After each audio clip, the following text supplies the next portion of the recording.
Hello everyone, I'm Edward and welcome to Windows Report.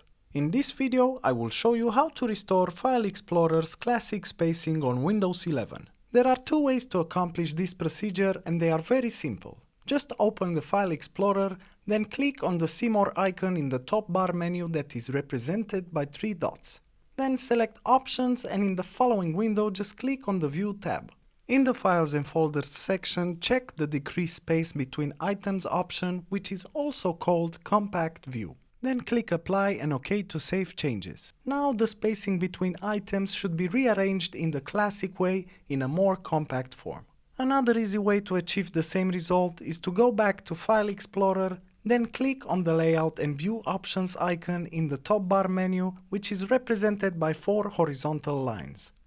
Then in the drop-down menu, simply select Compact View and the items should be rearranged. Pretty simple, isn't it? As usual, for more information and details, you can check the article in the description below.